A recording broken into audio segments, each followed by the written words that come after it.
It's the appointed time, and we've formed the quorum. Let's call the meeting to order.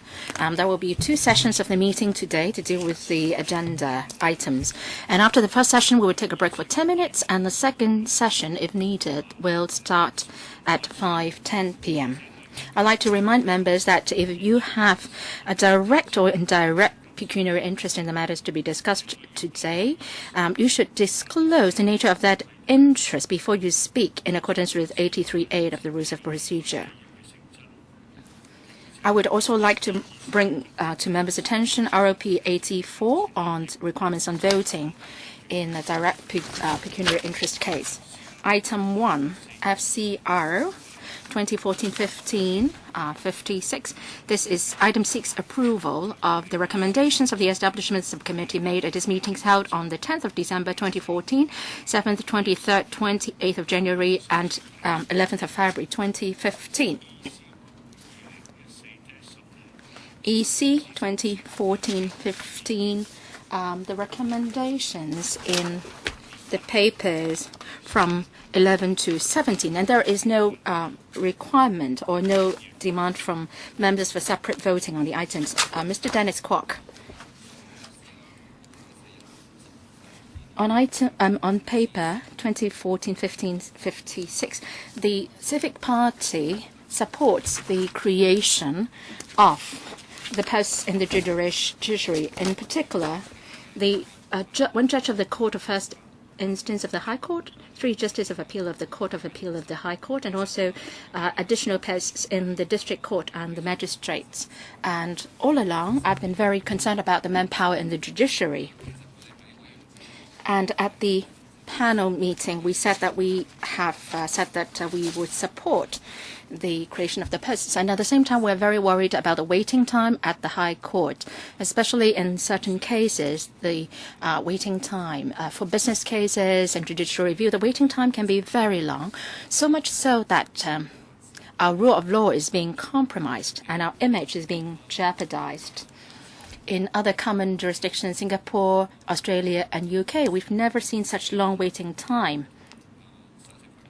I've reflected my view to the Chief Justice, and I think to a certain extent it has to do with manpower. So, Ms. Choi, do you know, at the High Court, the CFI, with the additional post in place, how many vacancies are there still, and how is the recruitment exercise going on? Unfortunately, there is no representative from the judiciary here today, so perhaps, Ms. Choi, can you give us more information in that regard?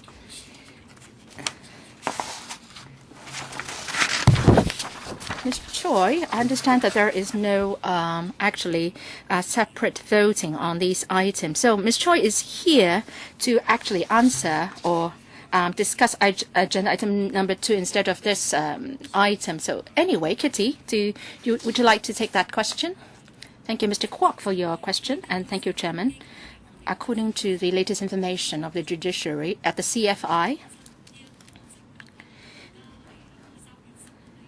on the 10th of March, there are now 10 vacancies, and the Chief Justice has told us that at the CFI, the recruitment started in October 2014 and is still going on. So this is also my understanding. Thank you, Chairman. I'll not press you for more information here, but I would like to say that if there are 10 vacancies, I think the problem is very serious. And the waiting time is very long. And I remember that last year I asked the same question at the FC. At that time, there were 8 vacancies, and now an increase of 2 more vacancies. So I'm very worried. So I hope that the administration please relay my worry to the administration.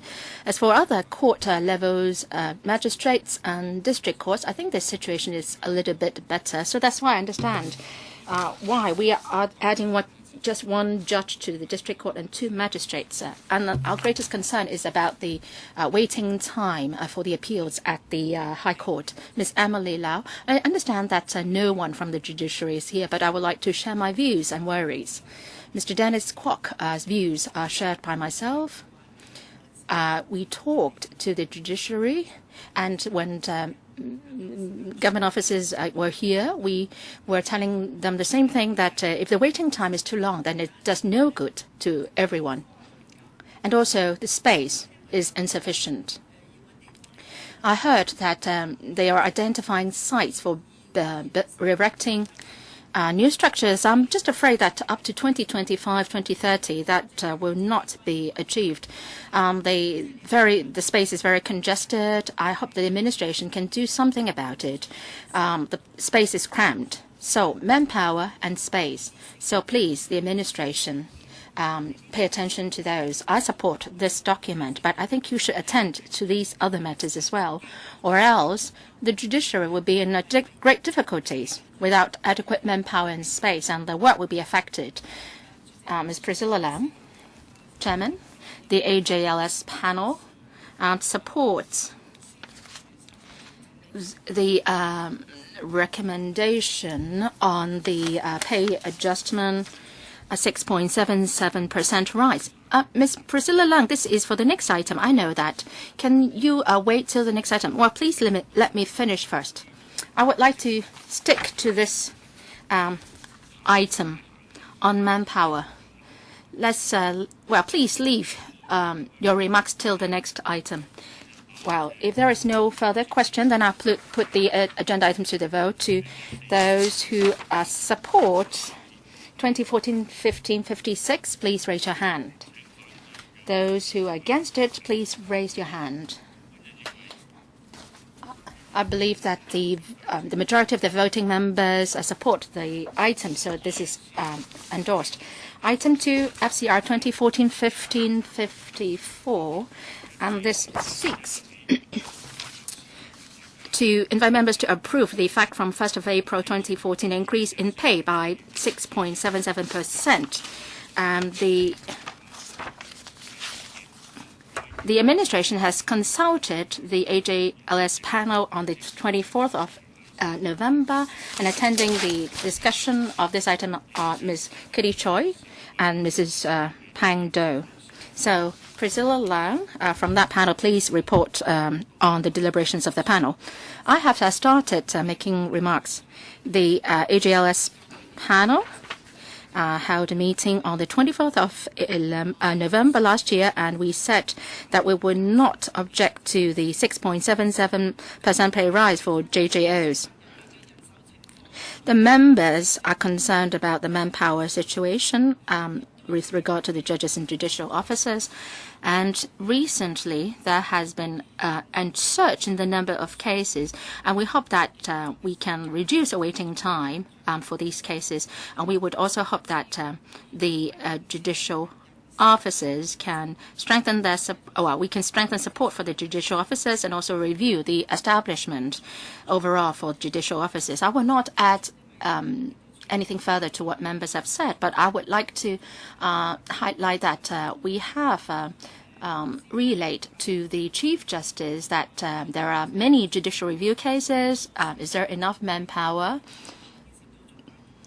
And there are some cases which involve great public interest. And if there aren't enough judges, dedicated judges, and cases get delayed,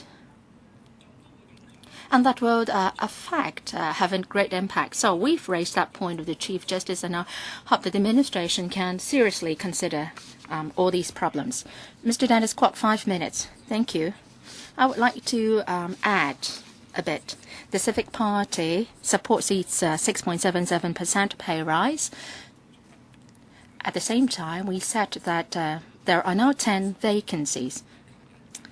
Are the pay levels attractive enough to recruit enough judges? I think the two aspects are related. A judge is providing a public service, and their pay level cannot be compared directly to the private practitioners. This is something we understand. But if we are talking about a pay rise, the administration should consider the manpower shortage.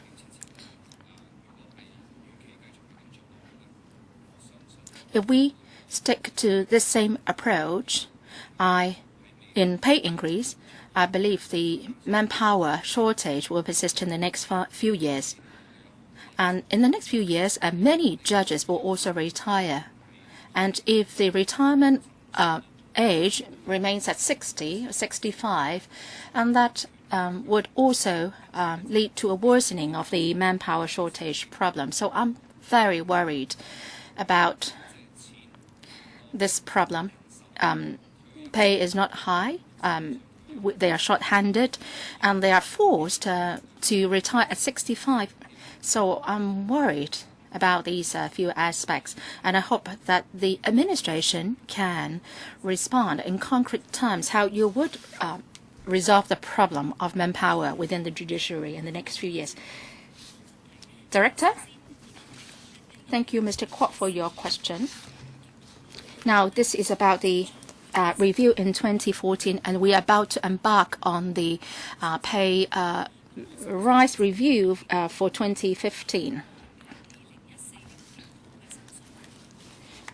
The Judicial Commission has made a report setting out clearly that the Commission will be keeping a close watch on the recruitment of the manpower for the judiciary and how to better retain judges. So all this will be included in a basket of factors to be considered for a pay rise in the future, in the next year.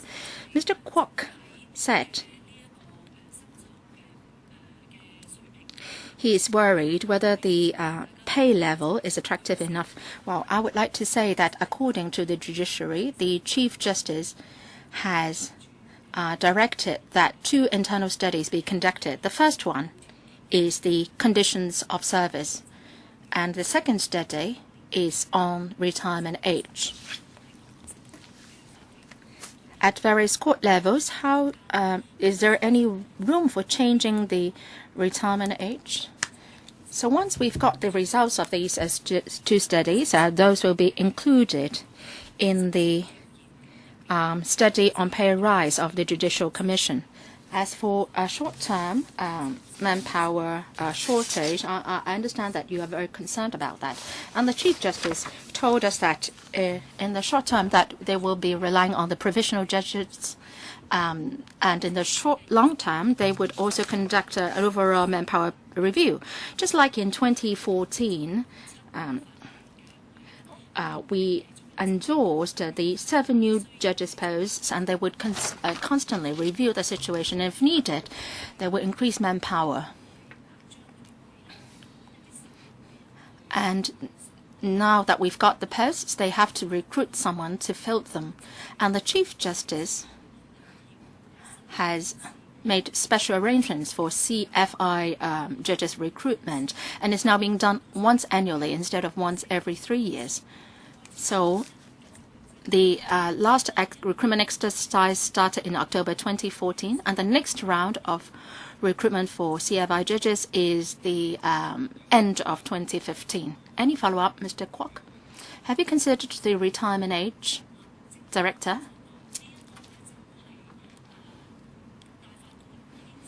The Chief Justice has directed the judiciary to conduct a review on this.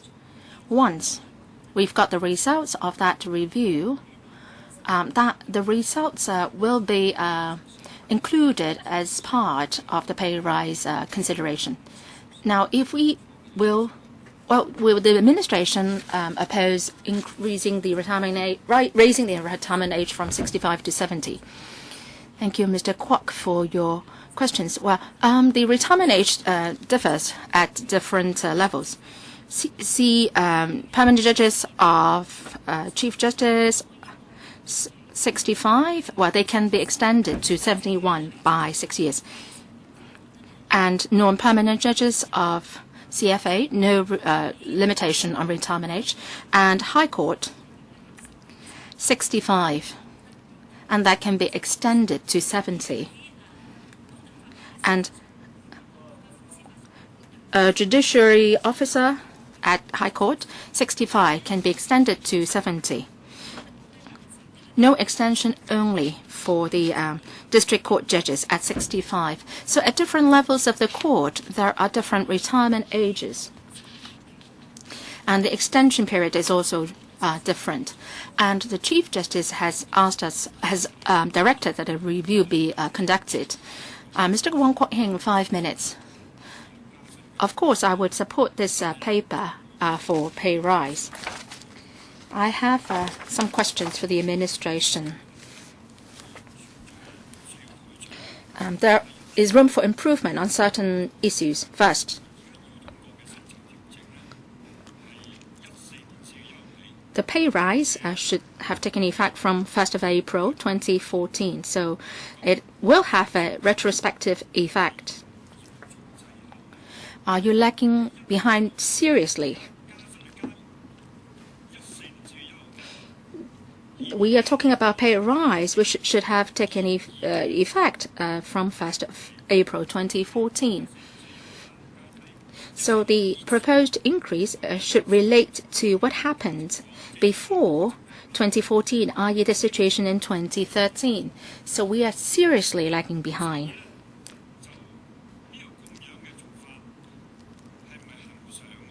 Is this what you've been doing all along? Is this a sort of standing arrangement? If this is the case, I think you must improve on the system. You should not be shortchanging the employees in the judiciary. My question for the administration is that why the increase is now proposed only a year after? And how come were you not taking the approach of proposing a pay rise for the future? And are the figures lagging behind because you are talking about cost of living in 2013? The judiciary's pay rise cannot be compared directly to the pay rise in the private legal sector. So all the more reason for you not to make an arrangement afterwards or doing it in a retrospective manner. Can you not do it in advance instead of what you're doing now? Director. Thank you, Mr. Wong, for your question. This year is is a special year for us, and we are now coming here at the end of March. In the past, we used to come around summer in September. After we received the Judicial Commission's report, we will go to the Executive Council, and then when the LegCo resumes after the summer break, then we will come directly to the AJLSP, and then around December we'll go to the FC. Now, because we've got a backlog of items for the FC in the past year, so that's why we have this delay, and we've tried to come as soon as we can. I think it's lamentable that it has been held up for some 3 months. That's undesirable in our views too. But according to the normal schedule, we do have a space of 9 months, and normally we will come to the FC in December. Mr. Wong Kwok Hing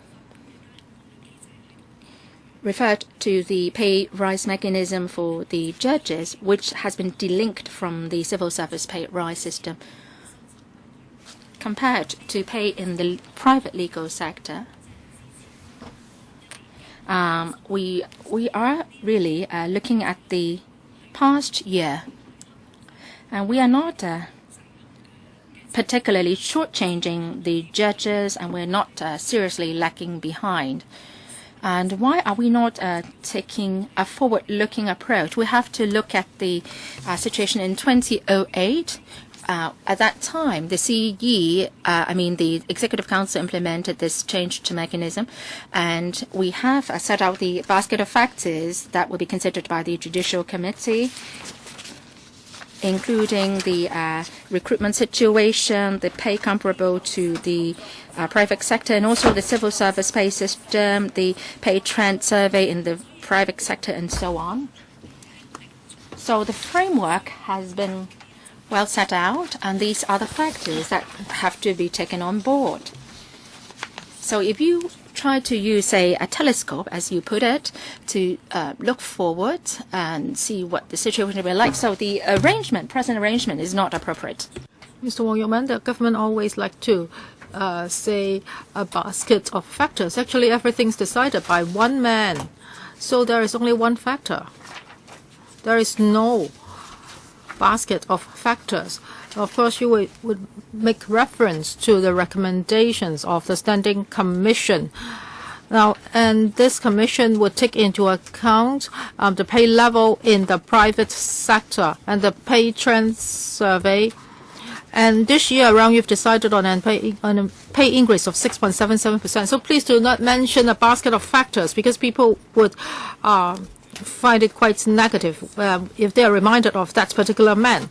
So for the Standing Commission members, they are all appointed by the CE. There's nobody representing the views of the people, and most of them are businessmen, and our CE is not returned by universal suffrage. So this can never be resolved unless the political system in Hong Kong changes.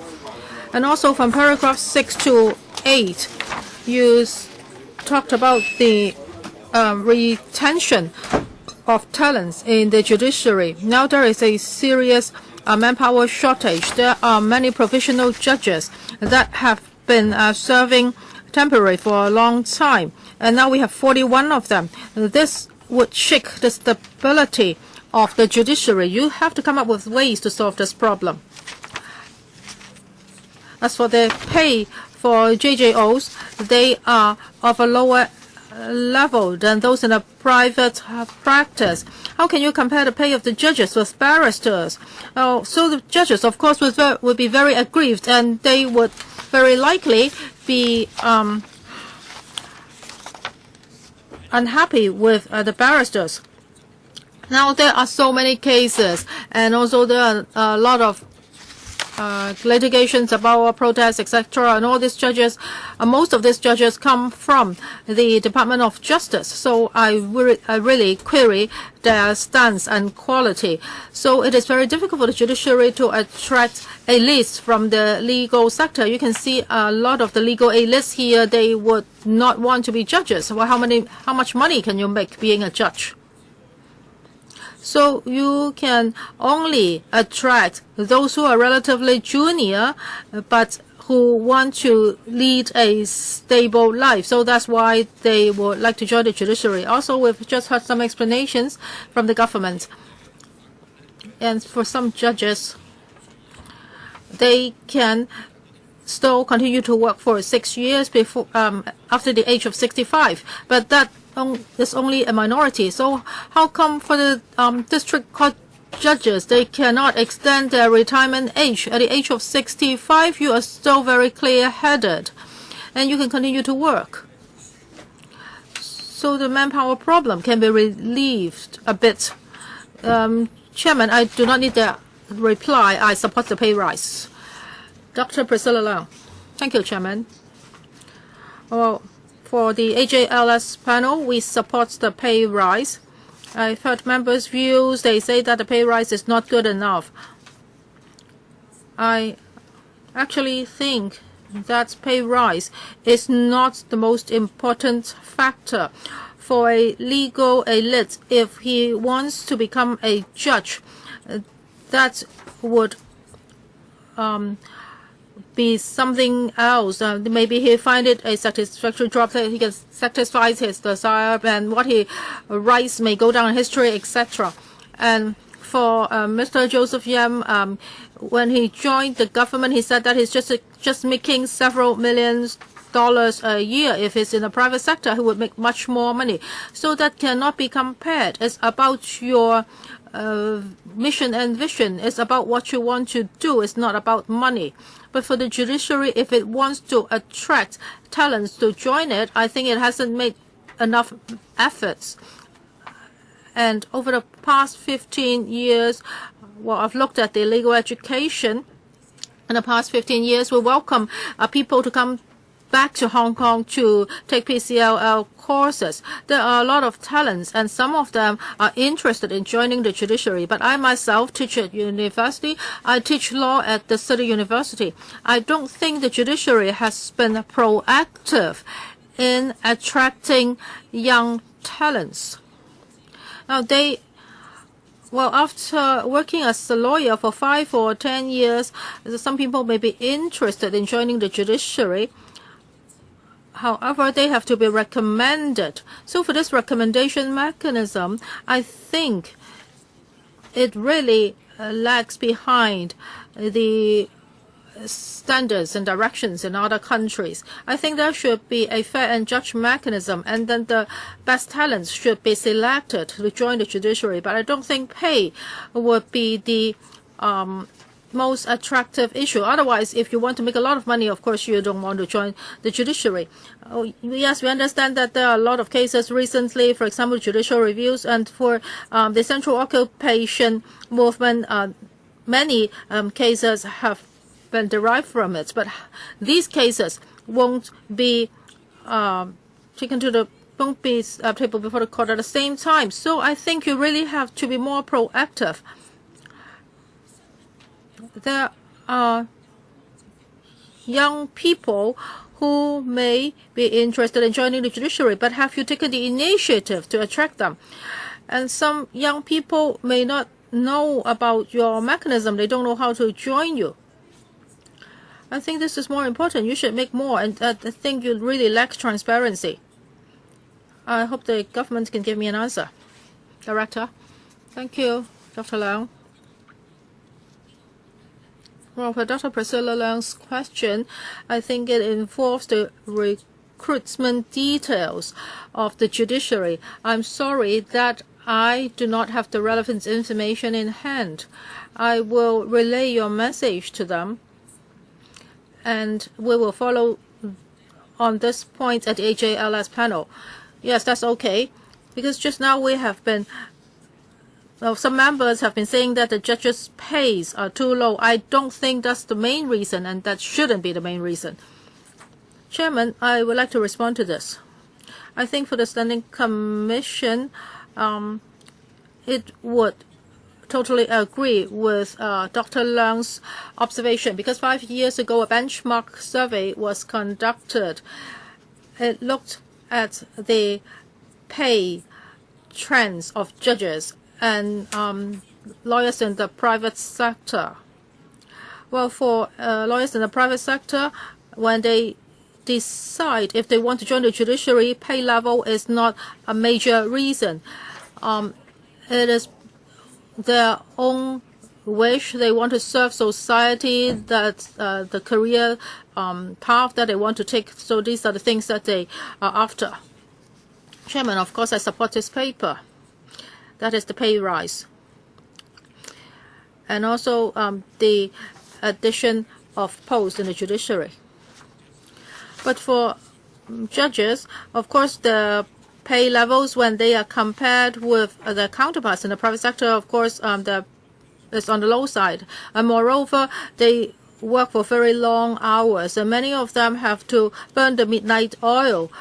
They have to sit in front of the computer to write rulings, etc. And for the waiting time,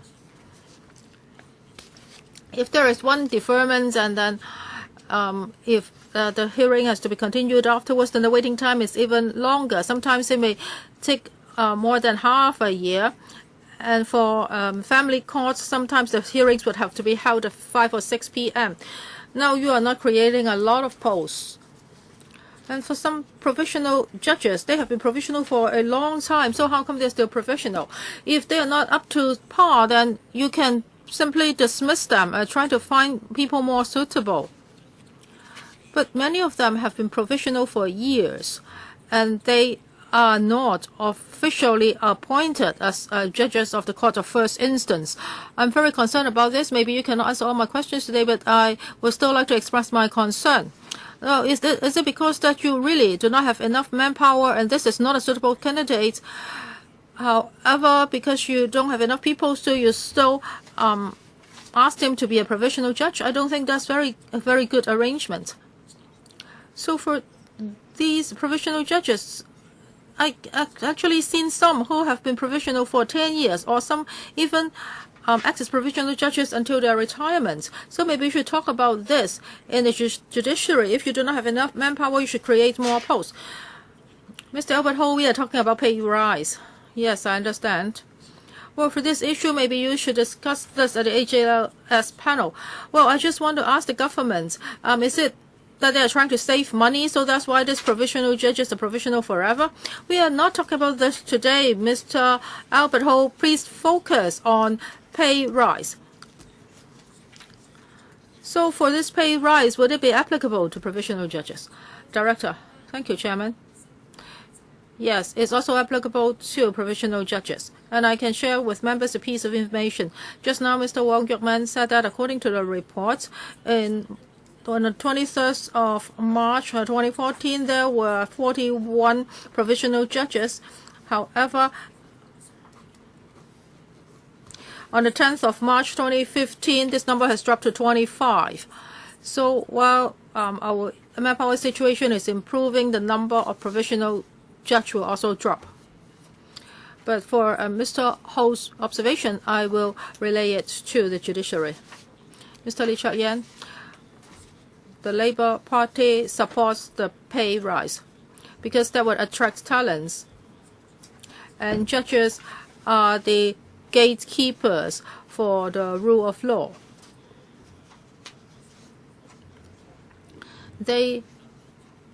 If we fail to attract talents, then I think it would be very risky.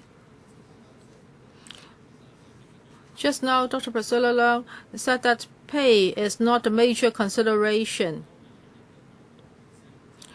And when judges' pay levels are compared with their counterparts in the private sector, well, people would say that they don't really care about the pay if they join the judiciary. Yes, because there is a significant gap between them. So that's where the worst area is.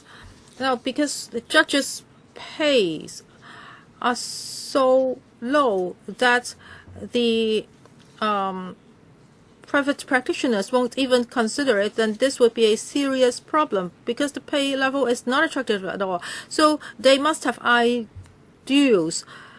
They must find satisfaction in serving the public, then they would join the judiciary. But would that be sufficient? Do you have to rely on people's ideal and sense of satisfaction? But of course, you cannot pay the judges the level of salary in the private sector.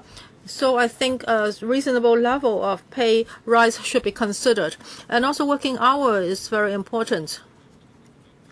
And now the Standard Working Hour Committee now suddenly put forward this concept of contracts. So to the judges of contracts, and just now Mr. Albert Ho said that the judges would have to sit in front of their computers at night writing the judgments. So are the contracts protecting them? The Standard Working Hours Committee has this stupid idea of contracts. So I wonder if the judges have a contract term concerning working hours. Chairman, I am too ignorant. I haven't seen the judges' contracts, so I cannot answer this question. But I'll go back and check with the judiciary. But for Mr. Lee Chuk-yen's question, as for the pay, whether it's an attraction and whether private practitioners would like to join the judiciary, I think to answer Mr. Lee's question, well, this year the Standing Commission will be conducting a benchmark study. At that time, we will be talking to the Law Society and the Bar Association. Surveys will be conducted. We will be asking private legal practitioners' views concerning their possible joining the judiciary. I believe this benchmark survey will give us some answers. So after that study, would there be a comprehensive review, and would the benchmark pays be revised? Thank you, Mr. Lee. After the benchmark study, the findings of the study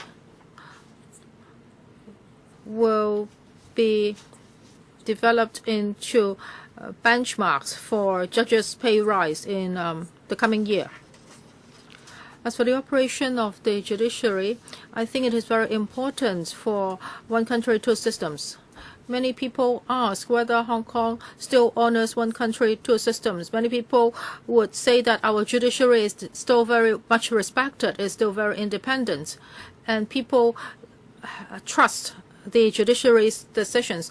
Of course, that's because of the status of our judges, and they have won the support of both local and overseas societies.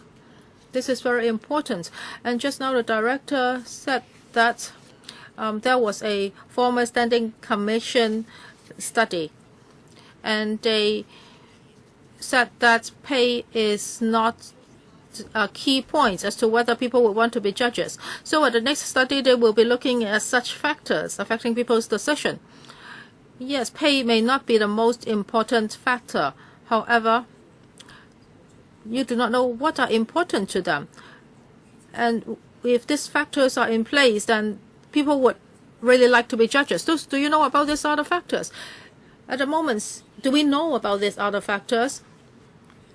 So that's why it's so difficult for you to find high-quality people to join you. When the judiciary recruits people and whether it encounters real difficulties, I think at the panel paper, we already mentioned this. In the past 2 years, they have made some observations, but the judiciary said that they will still have to look at the 2014 survey or recruitments, and then they will also look at future recruitment before they can make a decision. And when they are recruiting judges, why would some people want to be judges, and what are the factors? I think I really have to ask the judiciary again. Director, do you know if other common law jurisdictions are facing the same problem, or this is unique to us? Chairman, I'm sorry, I do not have the relevant information. I think I will have to check with the judiciary. Well, the judiciary should have its own view, but for the Standing Commission, it has to make the decision. So when it makes the decision and make recommendations, does it not have all the information in hand? Thank you, Ms. Emily Lau. In 2014, when the Standing Commission made a report, it had asked the judiciary, and the judiciary said that when it comes to recruitment, other than the Court of First Instance judges, they have seen some traces, but they have seen some difficulties. But for other posts, there were not such difficulties. And in the first half of 2014, the judiciary has already conducted 2 rounds of recruitment, and there was no problem. In 2014-17, magistracies were appointed. As for the CFI judges, the recruitment is still underway, and that's why the judiciary cannot say now whether there are indeed problems in recruiting. Members have asked a lot of questions about this today. I hope the director can talk to the judiciary and her colleagues. I hope a paper can be prepared for the relevant panel as soon as possible so that this can be discussed on that platform. We are very, very worried. If the judiciary collapse, I think there's no future for Hong Kong. So please do not slight this. I hope that these problems can be brought back to the panel, because we are talking about pay rise today. We've spent half an hour on this already. Mr. Wong Kwok-heng, second round, 3 minutes. Are you still talking about this? We're just talking about pay rise. Please don't repeatedly digress. Talking about what factors would affect applicants' decision. Please give me back my time. Well, that's my decision, but I just want to remind you that we are talking about pay rise. Please don't digress. Chairman, please start counting my time now because this is when I officially speak. Chairman, in response to the answer from the administration to my questions, the administration's reply is that, we can see the proposed pay trend has been delayed for several months. And the government has said that because the Finance Committee couldn't schedule the time for the discussion on it. So you can see that there's a heavy traffic jam in the House Committee. Then some, the procedures would be delayed. Since our colleagues pay so much attention to the judiciary, let's don't filibuster. And secondly, I also hope that the administration can review again later on when it comes to adjustment of pay for the judiciary, use the telescope rather than a review mirror. Even if we pass the proposals now, we are going to offer them back pay for the last year, and the money added should be made available to them earlier. Now we're paying them, the money owed to them a year later. Well, it means that they will have an extra month salary, but if we had given the money to the staff earlier, then they would have felt better. So I hope that can you go back, the administration, and review the situation. And lastly, I'd like to ask about the number of staff who had retired or left the job. When can they get the money? Chairman, for your third question, say if the Finance Committee today approves the pay proposal, then as far as I know, the people in the judiciary should be able to get the back pay by the end of March in the payroll for March for the pay owed to them since last April. And those who retired or left the job would be paid what they are entitled to. So can you consider again later on use telescope rather than a rear view mirror in handling the salary adjustment for people in the judiciary? Yes, I will definitely relay this message to the Standing Committee, but we will act according to the decision made or on the mechanism, reached in 2008 by CE in Council. But I will reflect your view, definitely. I hope that the administration, senior officials will consider this again. Thank you. Any other members with questions? If not, then I will put this item to a vote. Those in favor of FCR? Those in favor of FCR? Bracket 2014-1554, the proposal in it, please raise your hands. Those who are against, please raise your hands. Okay, I would rule that most of the members present agree with this proposal in the paper, and so the proposal was approved. Next item, FCR 2014-1552. So for this item, members are invited to approve a startup loan of 250 million to Chuhai College of Higher Education Limited for the operation of Chuhai College of Higher Education under the startup loan scheme for post-secondary education providers in the loan fund. Actually, the education panel was consulted on this proposal sometime earlier on November 10th, and the Deputy Undersecretary for Education, Kevin Yeung, Deputy Secretary for Education Brian Low, Principal Assistant Secretary for Education Ms. Pivanyong Pui Wan, and Chuhai College of Higher Education President Professor Chang Chung Nan, Director of New Campus Development of Chuhai College of Higher Education Mr. K.K. Kwok, and Head of the Department of Architecture at Chuhai College of Higher Education Paul Chu are here. So may I invite Lam Tai Fai, Chairman of the Education Panel, to brief us the results of the discussion. Thank you. The Education Panel on November 10, 2014, discussed this request for funding. Generally, the members supported the administration proposal of allocating 250 million from the startup loan scheme to support the development of a new campus and part of the cost for building the dormitories, so that the college can offer full-time, locally accredited programs. In response to members' concern, the college responded that in considering future tuition fees, they will not actually raise the fees in light of the startup loan, but the fees will only go up in accordance with inflation. And members also asked for an increase in the governance of self-accredited programs and the quality of privately financed education programs. The panel does support the proposal. So members, do any one of you have any questions?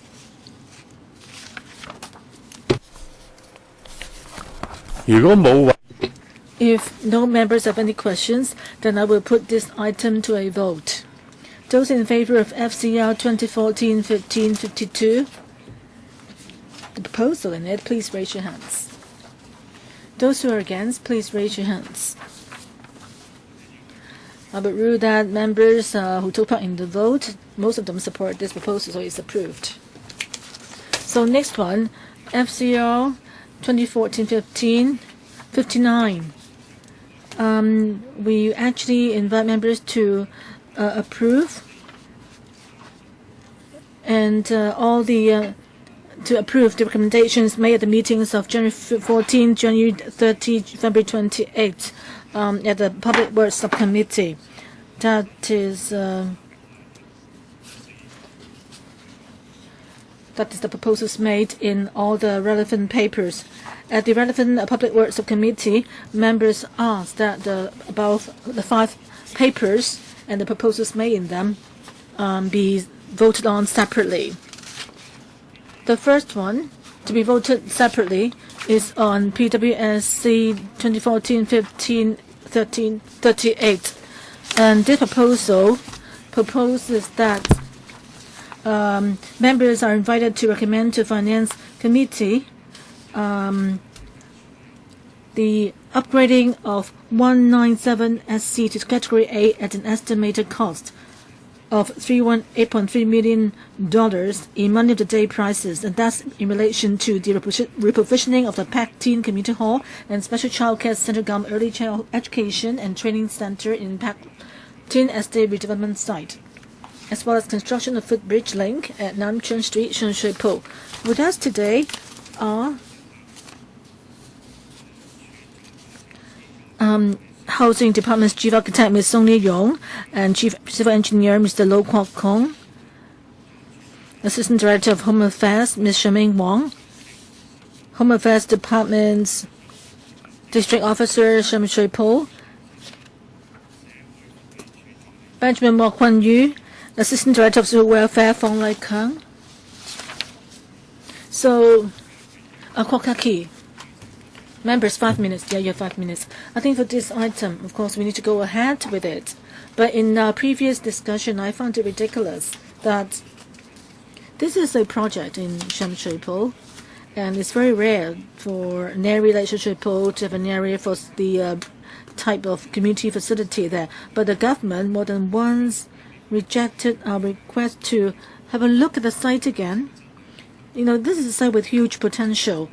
Can we enhance the height of the building so that more floor area can be provided?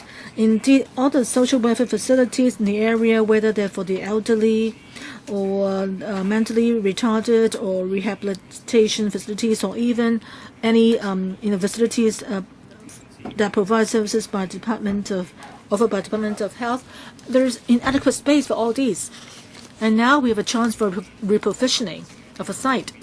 And it offers a chance for us to actually enhance the number of or the type of services there. And also not just in the estate alone, the entire Sham Shui Po, the nearby area, actually could see more social welfare services provided with a larger area at the reprovisioning site. So I hope that the administration can give us more explanations for its plan and whether there's room for an increase in the facilities at the site so that Let me give you an example. People waiting for nursing services actually die 5,000 in number. 5,000 of them die every year. So is there any room for any addition of suitable services? Who can answer this question?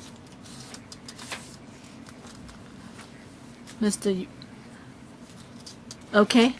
Thank you. Mr. Low?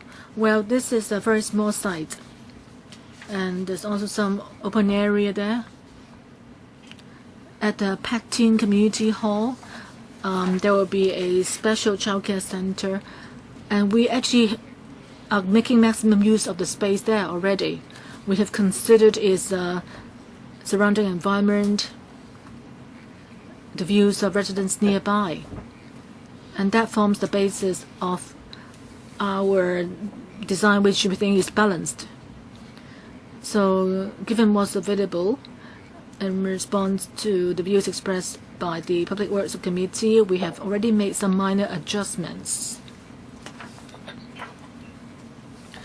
And the service, or the quota of services at the childcare center has been increased, and it is included in the supplementary information. But you only actually increasing the quota slightly. How many more places have you added? Mr. Low?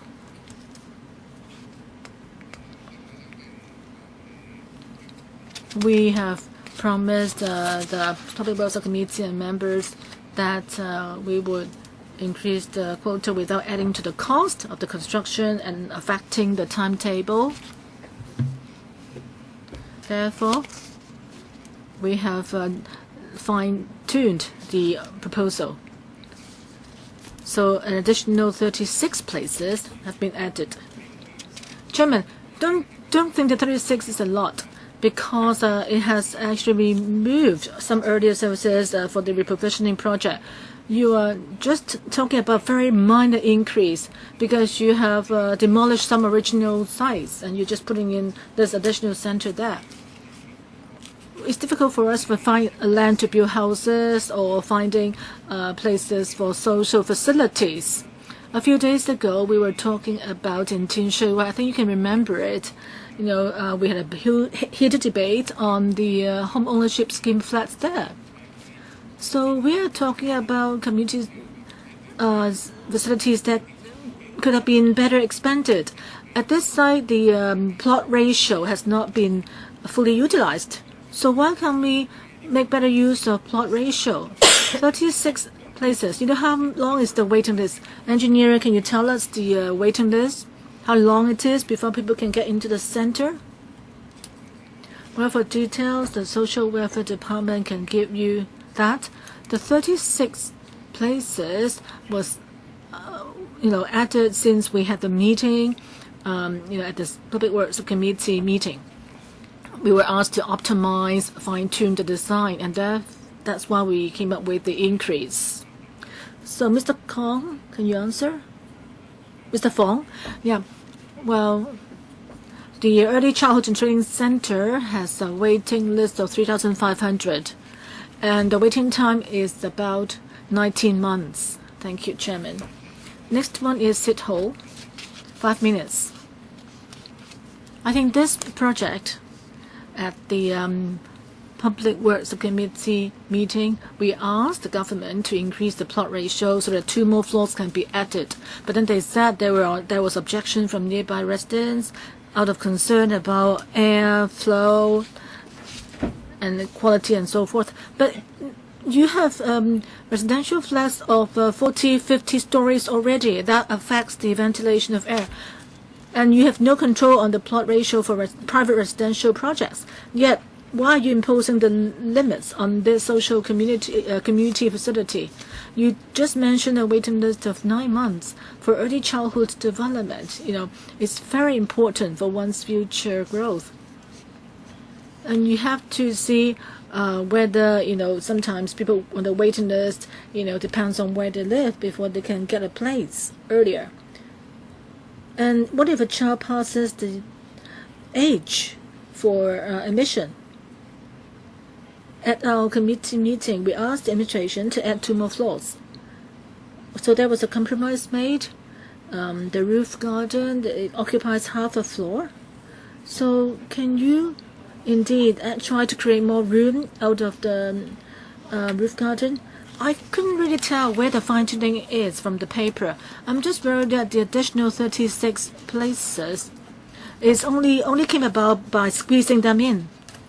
But on the whole, this special childhood center, how much more of the useful area has been added there? Originally, how much area is one person and each person entitled to in the original design? Have you tried to increase the actual area of the center, or just trying to squeeze more people in? Yeah, for the plot ratio, Mr. Low, have you increased the plot ratio or the construction area? Have you got information on that? I think for the details and the layout plan, I will ask the chief architect, Ms. Yong, to explain. Yes, I can try to answer the questions here. Just then, members talk about the site, the ceiling for the plot ratio. Its ceiling for plot ratio indeed is 9. It's 9. When we developed this community center, we consider the entire region in deciding what the building density should be. And the site itself now used to be in the open area in the Patin estate.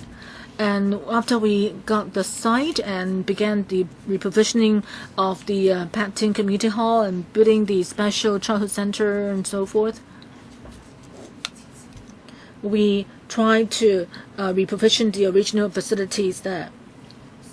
So in this narrow site, because the community hall itself, Chairman, I think she still hasn't answered me how much more usable floor area has been created and whether the additional places were created by squeezing more people in.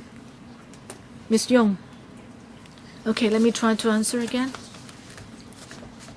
I'd like to tell you about the background. There are constraints at the site. So for the entire design plan, the community hall,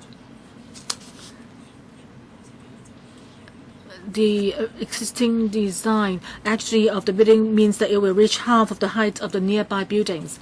So for us, we think that that's an appropriate option. As for Ms. Ho's point about whether we've increased floor area, we did, because we would not be able to increase the quota if we had not increased the floor area. So we have fine-tuned the overall design by moving the staircase to outside of the building so that there can be some vacant space made available. How much more are we talking about in terms of area? So we have made available more than 40 square meters. And to the fine-tuning of the plan, so the design originally contained in the Public Works Committee paper, there should be 14 activity rooms in the early childhood centers. With the additional floor area, the number of rooms increased from 14 to 18. So the plot ratio, what is it that you use? 3. We've used 3 of the plot ratio. But you could use up to 9, right? Well, I think for this site, we need to look at the entire Patin site. Well, I was just asking you, I just want to clarify, you could use up to 9, right? Plot ratio of 9.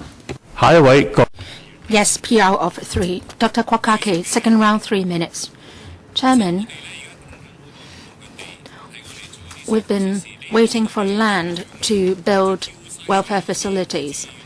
And the Director of Social Welfare is asking the NGOs to demolish their own buildings and then rebuild them. And that will be a long process, extending over 10 years. and so many children are waiting for ETC. And if I have to wait for 10 years, then it will be detrimental to their health. 3,600 children are waiting, and an additional 36 places. I don't think the two different government departments are working hand in hand. Housing department is building its own building. SWD has turned a blind eye. And in the Eastern District, you are building pencil-like buildings. You are letting it happen. But then for this project, you can really build into some welfare facilities. Look at the design. At the roof garden, you can do something, and it will not affect the views, and you are not willing to make that kind of change. The government is backward in its thinking. This is not the first time that this is happening. So many children are waiting for the facility. Let me ask you once again. Is it that the government has a plan that it will not pay attention to the children on the waiting list? Well, are there any more senior government officials who can answer that question? Let's not take the engineers here to task. And also, the construction floor area is 3,832 square meters. How much more is it now? Ms. Yong, can you take that question on the area? We've fine-tuned with the location of the staircase, and we are providing an additional 40 square meters. What about the total? How many square meters in total altogether? Total construction floor area. After the addition is 3,880 square meters. Wow, that's not good enough. Just 48 square meters more. This is outrageous. Wow, how can you be accountable to those children waiting for places? Just an additional 48 square meters more.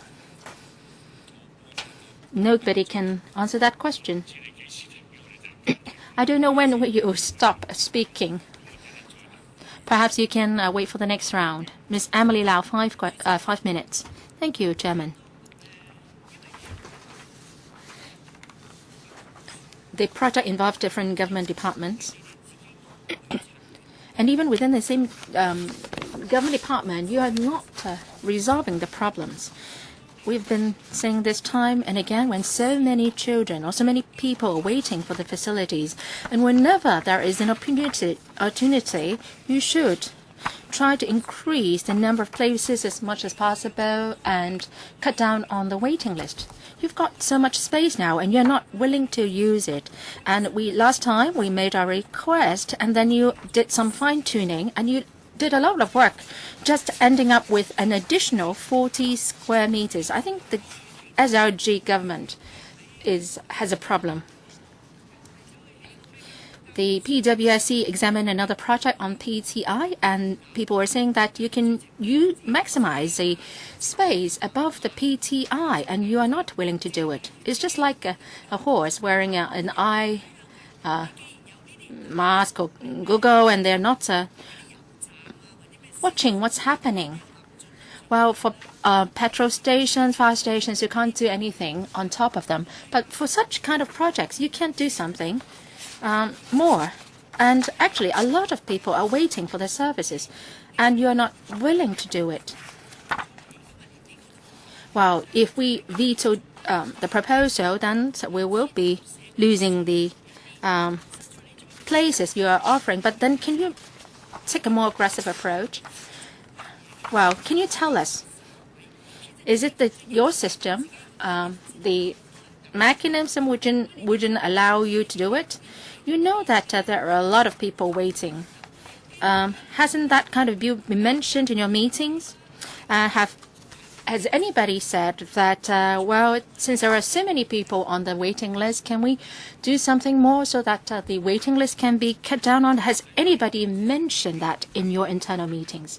Before you answer, I would like to raise my own question. If you maximize the plot ratio, you can building in 7,600 square meters, and then you can have a lot more places as a result. You said that this building's height will be half the height of the surrounding buildings, and you want to do that, so you are using a plot ratio of 3 instead of the maximum 9.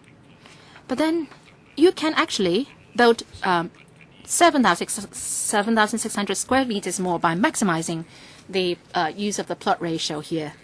Thank you, Chairman. With regard to the building height, we've explained before that there are other buildings in Pactin Estate in the vicinity. If our community hall is too high, then that will have an adverse impact on air ventilation with regard to the buildings nearby. And in our planning stage, we also consulted the district council and the community's residents, and some of them said that this integrated building should not be too high. So perhaps Mr. Benjamin Mock from Shamshepo can share with you the DEC's views. Mr. Mock, District Officer. Thank you, Chairman. When we consulted on this project, the DC hopes very much that this community hall can be reprovisioned and the facilities therein can be provided ASAP. The present Pactin Community Hall is substandard, and the district councillors also said that there can be seamless transition, and the new community hall can be provided before the old one is demolished. And many district councillors have relayed the residents' views about the possible adverse impact of too high a building. So at the district council, we have given views on the design and the height of the building. So this plan proposed has got the support from the district councillors. Has any government official mentioned about a waiting list of several thousand children for such facilities? Can the building height be increased? Well, if your logic stands, and that is if the building is too high, it's blocking the view and air ventilation of other buildings, then, well, we can't build a lot of buildings that we are proposing now. When the plan was presented, we all agree and support that the welfare facilities should be provided for within this building. So actually the height of the building has already been slightly increased in view of these welfare facilities. You've never mentioned about the plot ratio. We've been asking questions about plot ratio. Plot ratio, the maximum is 9, and you're now using 3. Have you discussed about increasing the plot ratio, say, increasing it to 4, to 5, so that the waiting time can be reduced from 90 months to a shorter period? Has that been mentioned ever? Or is it that the district councillors support you and then you make your own decision of using a plot ratio of 3? At that time, the housing department shared its plan with the district council. We discussed the project several times, including its location, the facilities to be provided, and also the height of the building. Several rounds of discussions were held, and the district council showed support on this latest proposal. And at the district council, we expressed concern about the building height. Sorry, the speaker's not coming through. Sorry, the speaker's not coming through. How come that the no representative from the housing department is here? Because they seem to have all the say. Oh, Mr. Low, you are the chief civil engineer of the housing department. You got our questions, right? You understand it? Has the housing department tried to ascertained how many people are on the waiting list, and by an increase in the plot ratio, how many more places can be provided? Is it not your decision, or is it your decision? Who made that decision of on the building height and the plot ratio? Well, this is a concerted decision. I mean, a decision by various parties. Ms. Emily Lau, you can wait for the next round. Mr. Alan Leung, first round, 5 minutes. As the chairman of the PWSC, I must say that I am greatly disappointed why we asked for separate voting on this item, because in January, when the item came before the PWSC, we were asking questions on the plot ratio. There would be a SCCC, COM-ETTC in this project. Well, we know that the waiting list is very long and the parents are grumbling.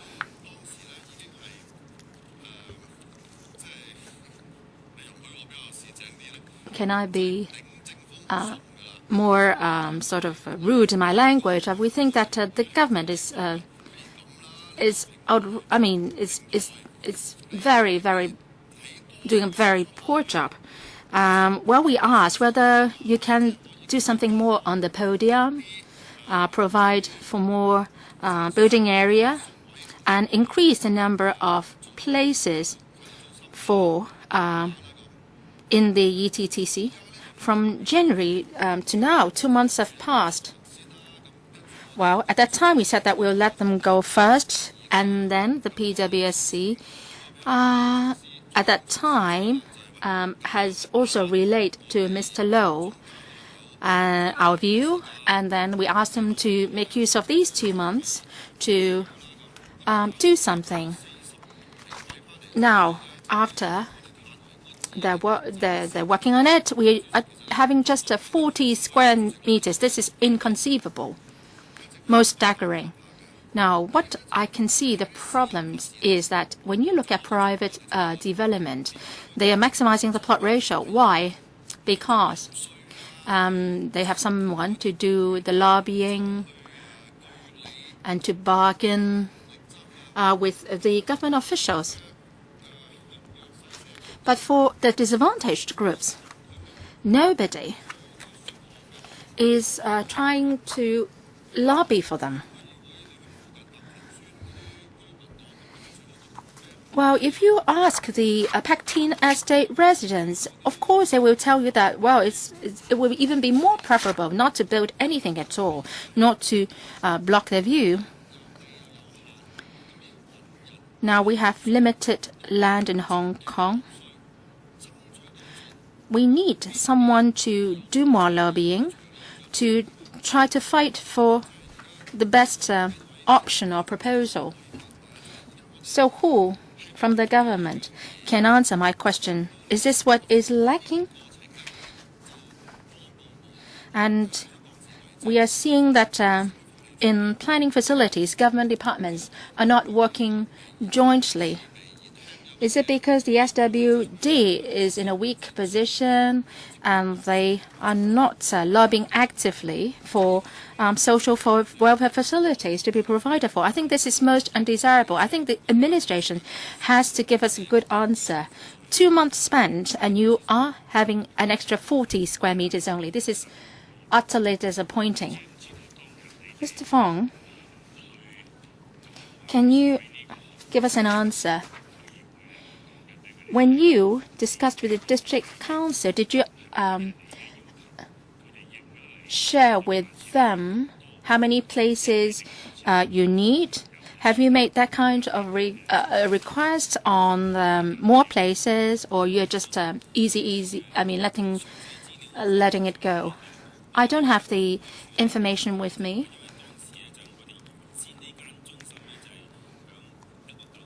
The center was originally in an old district and was affected by a redevelopment project. So we're asking for it to be reprovisioned within this new center. the space that we got originally was more or less the same as that of the old center, so that's why we are providing a similar number of places. But after the meetings in the past few months, we were able to increase the number of places by 36 in response. The SWD has been striving hard to find area or land to build facilities. We understand that there is a long waiting time. In Shamshopo, there are 30 projects and preschool children, 4 projects, and 420 places will be provided. We understand that not just a single project will be able to resolve the entire problem, but whatever we can do, we will do it. You seem to be saying to us that what you have done is just to get a space similar to the existing that of the existing center, and you have not asked for more area. Is that right? I don't have information on what exactly happened back then. Well, what they should do fundamentally is to give us the space that has been affected. Well, you did that, but then have you noticed that you have a waiting time of 19 months and you have not asked for more places? Well, we have been asking from the relevant government departments for more space to build facilities. But as to what exactly happened on this particular case, then I don't have the information here with me. Well, go back to Mr. Zheng and to ask him to do something. Mr. Alan Leung. Are you trying to ridicule Mr. Zhang, saying that he is a sort of a tough guy?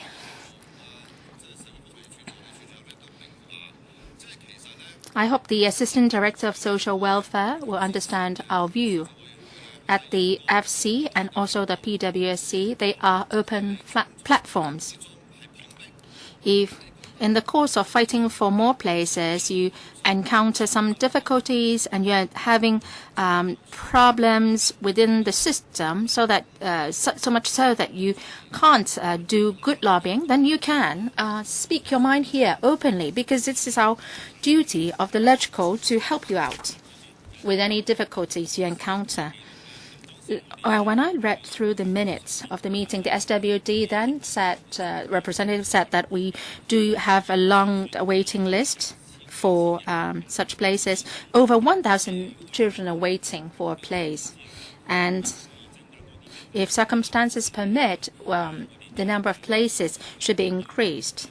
So this is what my colleague said at the DC meeting. You did mention that, right? Yes. District Officer, do you recall this? This is the DMC meeting. I didn't attend that. As what Mr. Fong said, this is a reprovisioning project. And a proposal was presented to us, and we had discussions. And the district councillors supported the number of places proposed. So at that meeting, the district councillors noted that there will be this new center built on the site, and we all understand the need for childcare places, and so they supported the project. And Mr. Leung Kwok Hong, 5 minutes. This is a Rosenman story. Different people have different versions of the story, and even the ghost lied.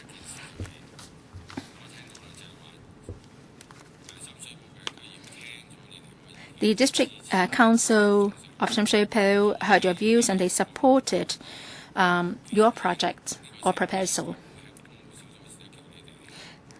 At the PWSC meeting, we asked you to try to maximize the plot ratio and increase the number of places.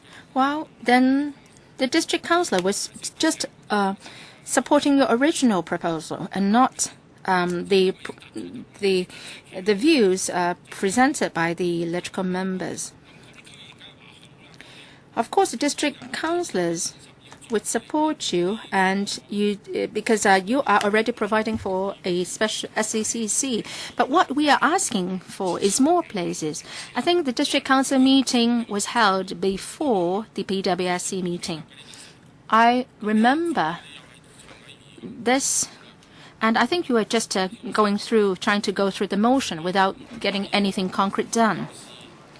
When I was young, my mom asked me to get some groceries, like ginger, downstairs. And then if I got that wrong, then my mom would ask me to go and do the shopping again. Okay, my mom asked me to go to the street to buy grocery, and I missed something. She asked me to go again, and it's 7 flights of stairs. So I remember it very clearly. I have to remember the exact items that I had to buy. Otherwise, I would have to climb 7 flights of stairs again. So you cannot omit anything. Okay, let me rephrase your question. Last time, after the PWSC meeting, we asked you to add places. I know that just now you said that if that would not delay the building process, etc., then that would be okay. And now you have an additional space of 30 or 40 square meters. So have you talked to the district council again? Mr. Low, thank you for your views. Now, if we build 1 extra floor, and if we add more floor areas, there will be problems, because at the ground level is a community hall, and the ceiling has to be high with as few columns as possible.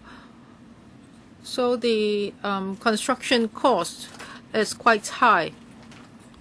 So under the present circumstances, if an extra floor is added, then the construction cost will surge. And moreover, we have reached a consensus with the district council concerning the complex. So this is the way it is. Just now, Mr. Leung Kwok-hong asked you a question. That is, after the PWSC meeting, have you gone back to the district council? I'm confused. Did you talk to the district council again? No? No? So, no, you didn't. So just internally, you moved the staircase elsewhere, and now you have dozens of square meters more. So now it's very clear. So after listening to us, they just did it themselves. They thought that now adding 400 square feet, we would be happy. The plot ratio can be changed. So you are saying that we are ignorant, right? What we say cannot be done. Mrs. Carrie Lam and Mr. Paul Chen said that 10,000 more units will be built so that the subdivided flats will not exist anymore. That's told to us in public.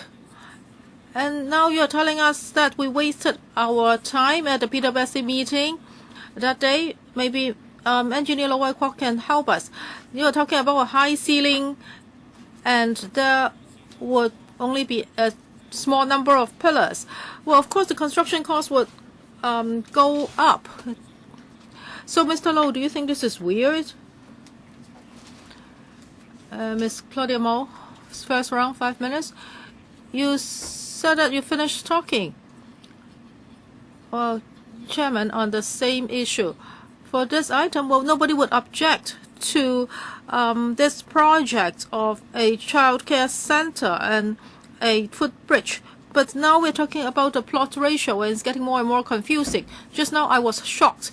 They say that now they have some more square meters, and because of the ground floor there is a community hall which has a high ceiling with very few pillars so that people can play badminton. I think that's what you mean. Then as a result, if you want to add an extra floor, the construction cost will be very high. Construction cost very high. This government has $150 billion, almost $200 billion, to be spent on a runway just for landing.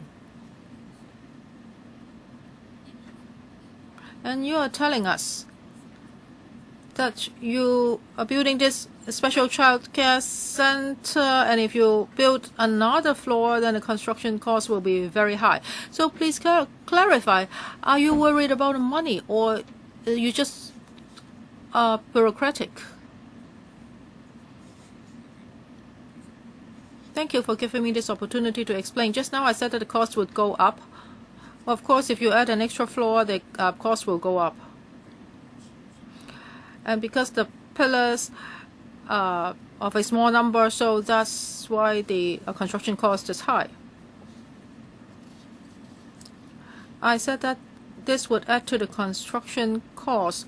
Therefore, the whole funding application would be affected, because we need to change the design of the complex, so we have to consult the district council again, and this would have an impact on the progress. Last time at the PWSC meeting, I agreed that if the overall construction cost is not affected, if the progress is not affected, then we will try our best to fine-tune. That's what I promised. But if there are major changes, then our application for funding will be changed significantly. So does it mean that you do not want to affect the progress? Progress is the priority, and the purpose of service has to be brushed aside.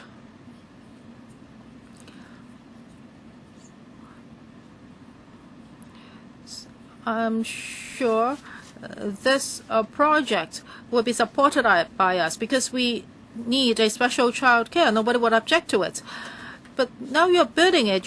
We want to have a good center. Is it not the result of bureaucracy, Mr. Low?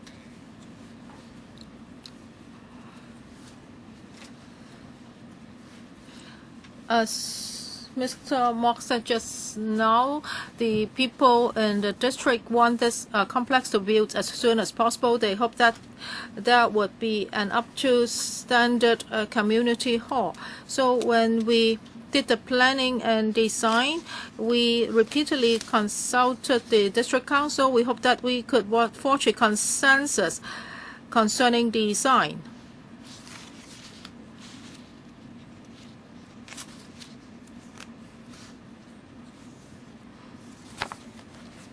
Now for this is a reprovisioned building.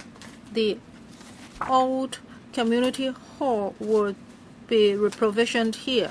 The old one will be torn down so that there would be space for public housing. We can build a PRH block which can accommodate 700 units. So that's why we are very concerned about the progress. So are you telling me that the plot, part of the plot ratio of the community hall is given to the PRH block? Well, because for the whole lot, the plot ratio is 9. So that would all be given to the PLH, right? And now only 3 is left here.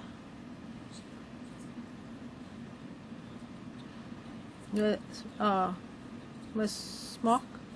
Well, just now we set 9 and 3. We are talking about this development site. As for the PLH part,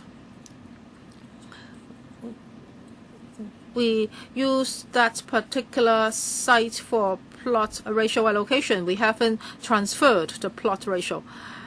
Mr. Low Wai Kwok. Thank you, Chairman. Just now, Mr. Leung Kok Hong asked in terms of engineering, whether this is achievable? The simple answer is yes. In Hong Kong, there are some more modern municipal services complex, and they are very well designed. So I don't think we should be targeting the engineer from the housing department. He's just designing in accordance with the user's requirements. Just now, Mr. Law talked about progress. Of course, this is a problem he's facing, because for this reprovisioning, it is related to the development of PLH there. If you do it from scratch again, then it will last a long time, and this will be very difficult for the engineer. You have representatives from the Social Welfare Department, so let us ask the SWD what their requirements are. If they haven't asked for extra floor area, and now you are querying the engineer, I don't think that's fair. But I would like to ask this question. For the SWD, now it has an opportunity to provide a special child care center, early education and training center. So what are the requirements it sets? The engineer would have to work accordingly.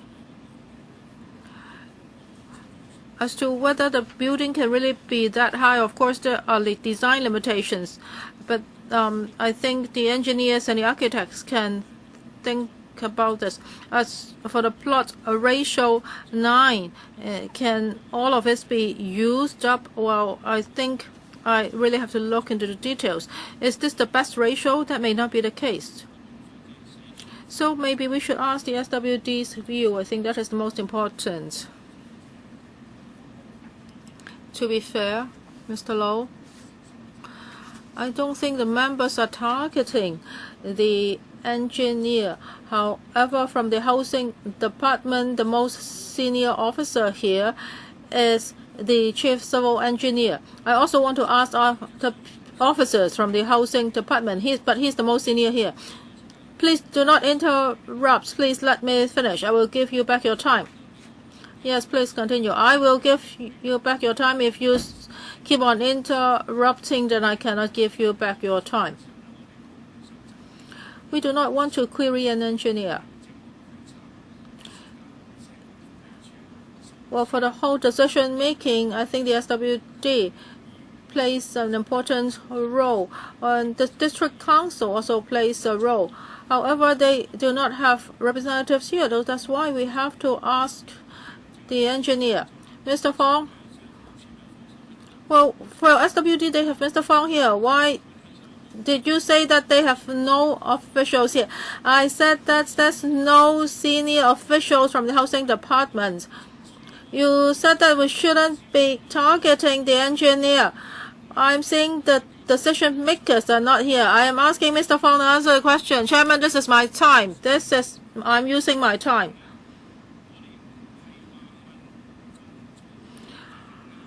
I am not saying that we shouldn't ask the chief civil engineer questions. But I think the target should be put on the social welfare department because it has its requirements, and you repeatedly talked about the design of the building. So the most important thing is what the user wants. We have a representative from the SWD here. He's the assistant director. So Mr. Fong, please answer my question. Mr. Fong. Thank you, Chairman. As I said just now, well, for the original child care center is affected by redevelopment. The whole Patin estate was redeveloped. There was some district meetings. We said that, well, the center would have to be demolished, and so the same space should be given back to the center so that service could continue. This is point number one. And point number 2, for SWD or HD, we have been trying our best to provide services to get enough space, etc. So now we have this space. We want to put all the necessary facilities there. Of course, we have to take all the factors into account. This is the general situation. Next, An Chiang. I still have some time left. Now I have asked Dr. An Chiang to ask questions. You can press your button and you can ask for a second time, third time. You said that you'll give me back my time. Now I'm giving you back. I have given you back a dozen seconds. Dr. An Chiang, Chairman, we are talking about Pectin Estate. First of all, I hope members would understand. Behind the community hall are housing blocks. Here you see Yun Tin, Chek Tin, Yu Tin, Feng Tin. It's surrounded by residential buildings. This community hall is on a corner site. And here Cheng Tin and Sing Tin. So it's totally surrounded by buildings. And if you build a high-rise here, it will definitely become a wall building, and it will affect the sunlight, and the residents here will feel very crowded. Some people would say that private developers would use up the plot ratio. For private developer is totally different. People would be paying a high price for the units. However, these are PLH residents. So do we want to block their sunlight? And ventilation, because this is a corner site, Chairman. And also I would like to remind members, this is a childcare center.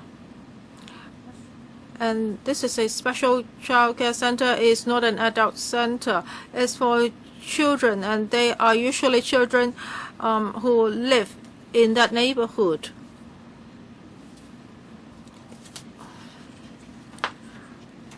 If the district council accepts that this center, the space of the center be increased a bit, if they accept that, then why are we saying not? Well, if we are talking about other places, it's different.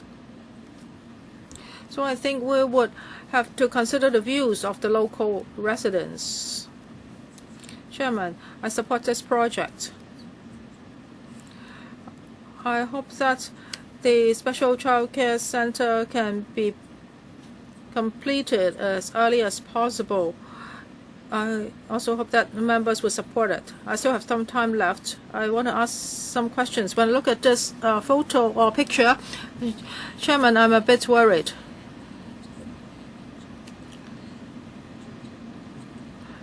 In Sham Shui Po, there are a lot of street sleepers, and they like to sleep on footbridges. When I look at this footbridge, which is going to be completed, I am a bit worried. The district officer is here, and you are also responsible for the street sleepers in Sham Shui Po. So can you tell us, in the future, how can you make sure that these footbridge would not be taken up by the street sleepers? District officer?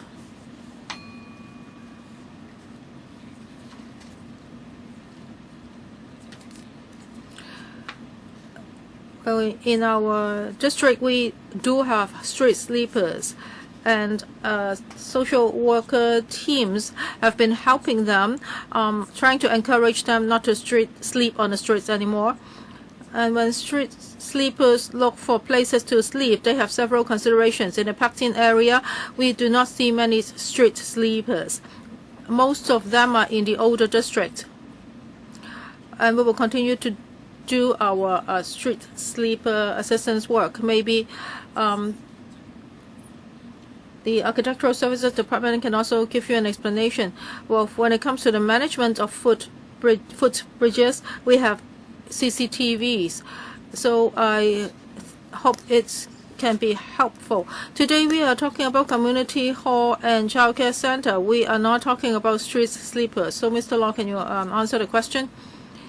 Yes, I can supplement. Thank you for your concern. Well, when it comes to the design of the footbridge, we have taken all factors into consideration. If you look at the diagram, it's highly ventilated. And also some planters are put there. Climbers will be built. We hope that this can deter the street sleepers.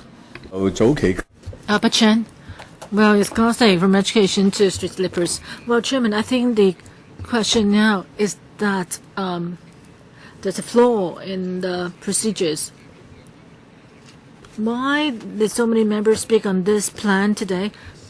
Because we're talking about building a government structure in an urban area with a plot ratio of 3.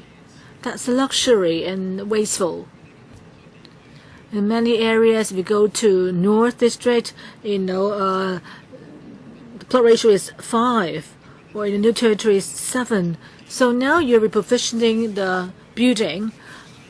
Well, is it because you're doing it because the plot ratio in the past was low, right? So you want to increase the floor area and increase community facilities.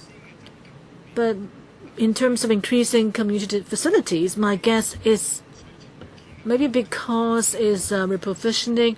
In the past, when it came to the use of land, when there's a new piece of land available, the government would circulate the information to various departments and see which department needed it. And I'm sure there'll be a huge fight for land by various government departments. If you ask Matthew Cheung where they want to build an old people's homes, I'm sure they would love the idea and try to grab a piece of land. So facilities affected by repositioning will actually be returned to the people that have been using it. And there's no actually room for other people to use it. So it's definitely wasteful. I think to me, I feel so sorry about this waste. Plot ratio of 3 is so low. You could have built an old people's home so that more than 100 elderly people would be housed in an old people's home without having to wait till they die. Or you can create facilities for people with special needs who have no actually access to any area. A plot ratio of 3. In Chunwan, next to Chunwan MTR, the library there has a plot ratio of 9. When you need land, people keep searching for land. Now that you're wasting a piece of land, this is a luxury. I think you have not followed the proper procedures, with the result that people who need the area are not entitled to it. Would you acknowledge that there's a problem with your following of the procedures? You provision this according to what it used to have. And this is bureaucratic. This is the legacy of bureaucracy. You just move around, and without really addressing the core issue here. There's no point keep explaining to us. It seems like that policies decide everything. I hope that the senior officials don't just sit here and daydream. Well, technocrats just follow the rules. You can't blame them for just rigidly following the rules. You can continue to ask these officials that are here. They will not change still because they just stick to the policies and procedures. That's how the government is run. The people doing the planning, are they daydreaming? From now on, any repositioning plan, I hope that you halt all reprovisioning of public rental housing. But if there were to be any reprovisioning, please be flexible with the procedures and take a look at the plot ratio, whether we should follow what was offered in the past, or should you actually hand over the property to the government property department so that we can actually put the site up available to other parties. Next one is Sitho, 3 minutes. When looking at this situation, you can see that officials do not really have the underprivileged in their mind. You said you consulted the residents. Of course, the residents would not want any tall building to be built right in front of them. But we're not asking you to maximize or use up the plot ratio of 9. We're just asking you to build an additional floor or 2 floors so that there can be more places available at the early childhood center. But officials were worried that additional story would add to the cost. But we are reasonable people. We know that if you were to change the plan by adding in 1 more floor, of course, more money would be needed. We will not say that the cost will remain unchanged, even with an additional floor. So the government, well, I don't want to put all the pressure on technocrats or technical departments. I think it's to do with the overall government planning. You can see that there's a long waiting list, 19 months long, waiting period for a place at the early childhood center. So why? Okay, now you said that the engineers created an additional 40 square meters by moving the staircase elsewhere, but you haven't told us how much more area would each child be entitled to. Now, the activity rooms, you said, has an area of 12 square meters, and the number of these rooms has been increased to 18. But you can see that how small this subdivided activity rooms, each of them will be like. We are now trying to help the society.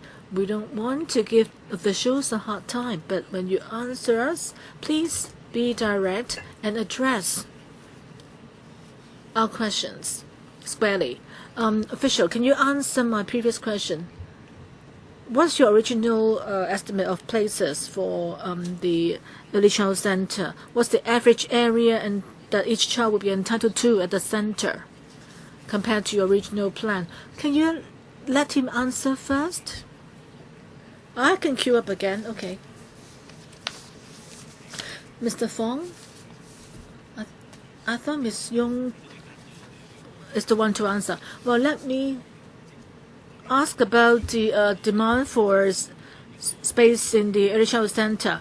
For each early childhood center, each place would need an area of 5.75 square meters. For the early childhood center, because they provide sort of tutorial services, so each child will get an average of 2.36 square meter, 2.36 square meter of space for each child. So now that there'll be 48 place centers and 128 early childhood center. So for the new with the new area, there'll be enough space for us to provide 48 special childhood centers and 128 early childhood facilities. So that should be enough facilities. So you're saying we're talking about the social welfare department's requirement. So you are saying that with the additional places and facilities, there won't be crowdiness in the area. There'll be enough room for each child still. Well, I think the space will be just right for each child. Well, Chairman, I'm saying that you wanted to add money to increase the space available. That's understandable. We can allow for a change in the plan, but I think political parties and officials do not just look at the impact on residents nearby. There are now people in the Territories West who need to travel to Sham Shui Po to get the services. We have to look at the need of the entire society. Okay, so hold your time's up. Next one, Lo Wai Kwok. Second round, 3 minutes each. Thank you. In the first round, I asked Assistant Director of Social Welfare, Mr. Fong, a question, and his answer was that under the reprovisioning, the basic requirement is that they wanted to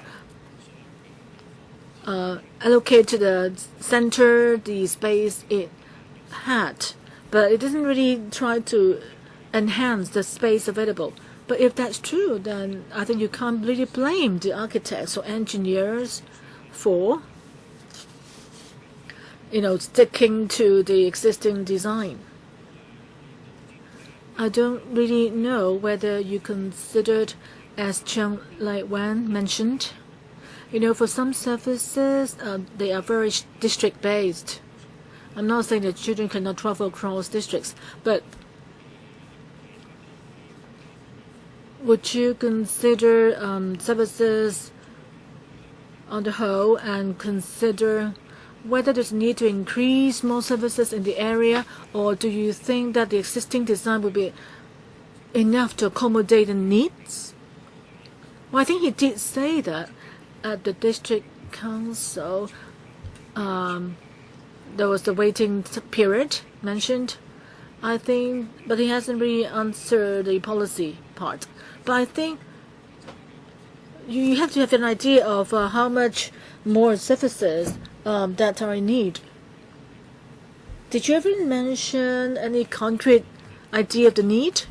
Well, thank you, Chairman. I think in Sham Shui Po now, for early childhood services, we have more than 360 people on the waiting list, of which 282 for the early childhood training, and more than 70 are for special childhood needs. So altogether, actually, more than 200 odd. So in Sham Shui Po, we will have 5 preschool plans, providing 422 places. Of course, we will not just rely on a single project to meet all the needs. So in the coming year, we have planned for 400 odd places. Hopefully, we can meet the long-term need. But basically, we think that we can meet the need in Sham Shui Po. In our planning, given time, I think we should be able to meet the need in the area.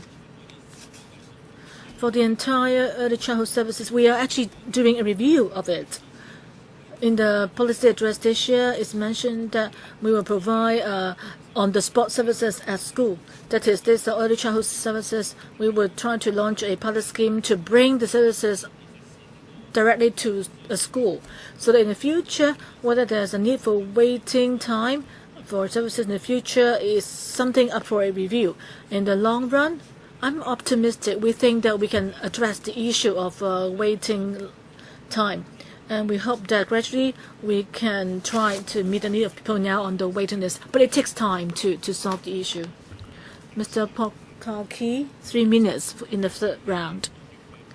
Well, I can see that officials nowadays, what they think, well, there was no early childhood center, and then now they're coming up with an early childhood center. In the waiting list of the social work department, as Cheng Lai-wan mentioned, what about the singletons? What about dormitories for singletons?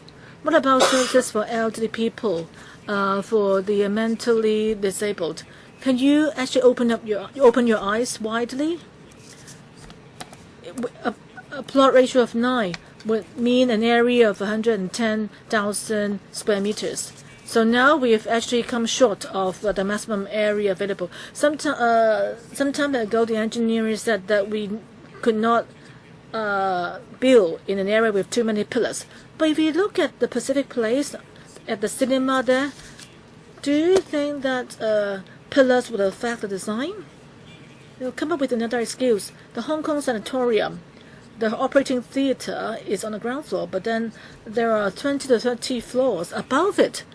Does it mean that the theater cannot be there? I think you need to come up with a more reasonable excuse or reason. Can you make a pledge that this site itself, it is in a position, it is possible for us to build a community center and also have additional floors built above it and the early childhood center? And also, can you give him time to answer? Well, can you do better with future repositioning projects in the future? Well, your second question is not really related to our topic today. Mr. Low, first question. Yes, I think for well, the construction cost could get higher than the original cost that we estimated for, and additional increase in the cost would might requires to redo the design. Okay, next one, Ellen Liang. I don't want to use up time unnecessarily, but well, I don't think members would veto this proposal. But Chen Kao-keng, Secretary Chen, is here, and he's a minister in the accountability system. And we also have the permanent secretary of the Finance Services and Treasury Bureau here. If you you really care about the progress of work of the Finance Committee, I can tell you that all these projects that fail to make good use of resources and also fail to meet social needs, it's indeed part of a structural problem. Last week, you can ask Secretary Yang Dakang who came last week. We asked the same question about plot ratio at the previous meeting. So I hope that the ministers and your accountability team can address this, look into this, given what we had discussed so far. I'm sure we haven't wasted our time by raising the issue, because this issue will just keep coming back to us when we are discussing works projects. This will be an issue that continue to bother PWSC. I hope that secretaries, you can ask your colleague Paul Chen when he came up with plans for land use, could he actually vet the whole workflow of coming up with plans for various districts? Can you ask a policy bureau, or to give a policy bureau more time, give it more room to actively fight, like in the case of developers, fighting for more favorable conditions for land that they have set their sights on. The time all developers try to fight for the most favorable parameters, for the lands. So please allow for such a role by Policy Bureau to lobby actively for more favorable terms for various projects. Chairman, that's all I wanted to say. I would support this proposal. I see no reason to veto it. But I think what I said is something worthy of discussing or looking into. Okay, Mr. Chen, Secretary. Well, since Mr. Liang raised this issue, I'd like to say a few things. Even though this does not come under my policy portfolio, but we did discuss a lot about this within the department, within the government, and I'm sure within the government we all do very much want to make best use of land resources. Some members have pointed out often whether we can utilize or maximize the use of plot ratio. It's really dependent on the considerations of people in the area. I hope that members, district councillors, and other people in the society would try their best to try to overcome any hurdles so that they can make better use of resources. Okay, Fernando John just indicated he wanted to speak. Any other members who wants to speak? We need to take a break at 5. If other members want to speak, okay, Sid Ho wants to speak too. So maybe I'll draw a line here. We'll take a break and we'll come back, resume our meeting at 5:10.